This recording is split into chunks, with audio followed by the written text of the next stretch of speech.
Okay, everybody. This is to go over this PreQuest, just a little help in case you need an explanation. Please know that this is a practice FRQ. So there is part of this that is a little bit beyond the quest, and normally that is part A. It adds just a little extra trick to the problem, but good practice for your FRQ next Friday. Um, so here we're given a graph, and it's a frequency of X, which is the total number of cats and dogs owned per household, household in a large suburban area. And if I see here, like for two, 14% of houses have two dogs and cats. So for part A, it says that local law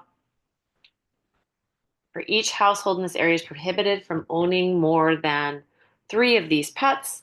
Household in this area selected at random, what is the probability that a household would be in violation of the law? And there is that's asking you to show your work. I'll explain. Okay, so in the hint here, it says that this is a discrete random variable. It is not binomial because if I look at the options, the outcomes, like each household, you could say 0, 1, 2, 3, all the way to 7 dogs and cats. And so when it's asking for what is the probability for each household that is owns three, owning more than three of these pets. So I am looking for more than three pets, and I'm just realizing I'm going to have to pause here. Okay, so I had made a mistake and fixed it, but read this carefully because this says that the law says that the area is prohibited from owning more than three of these pets. So if I want to look at more than three pets, three is not included in that. This is unique to when you have discrete distributions, and that value is not included when you have strictly greater than. So a person could have 4, 5, 6, or 7 pets to be in violation. So when I look the for these four probabilities, I have 7%, 4%, 4%, 2%. So 0.07 plus 0.04 plus 0.04 plus 0.02. I add those all up and I get 0.17 total probability that somebody is in violation of that law.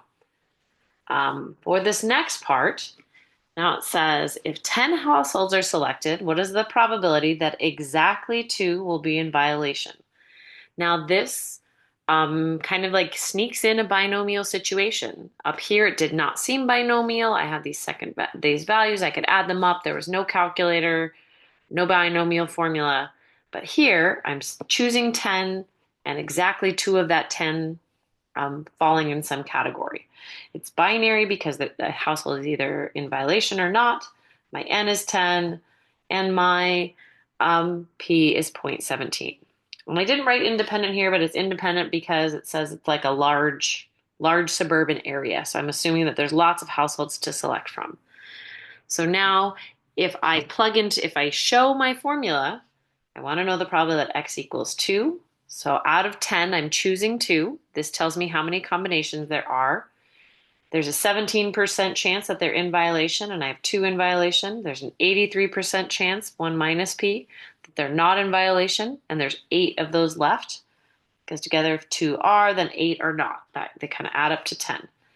I use binomial PDF, 10 trials, 0.17, X value 2, and got 0.2929 that exactly 2 households are in violation.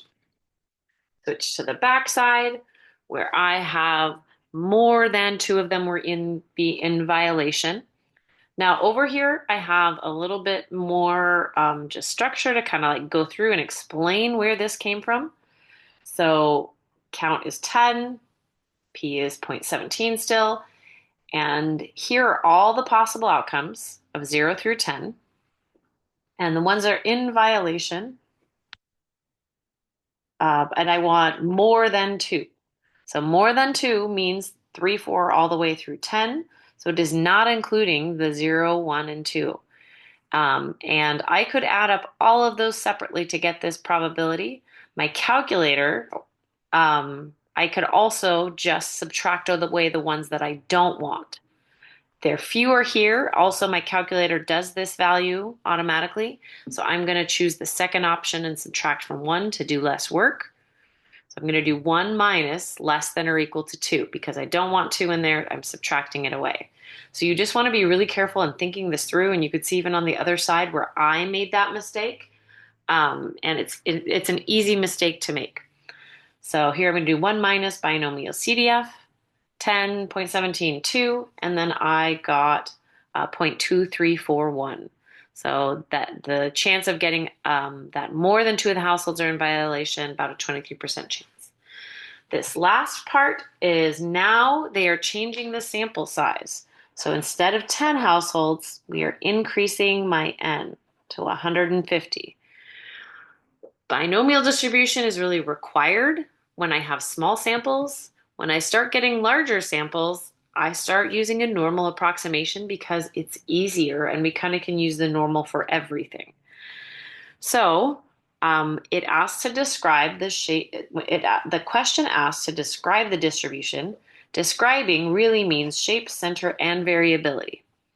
So for the shape, I know it's approximately normal. To use that normal approximation, I should be checking my counts to make sure they're greater than 10. This is my large counts condition. So n times p, 150 times 0.26 is 39. That's big enough. N times 1 minus p.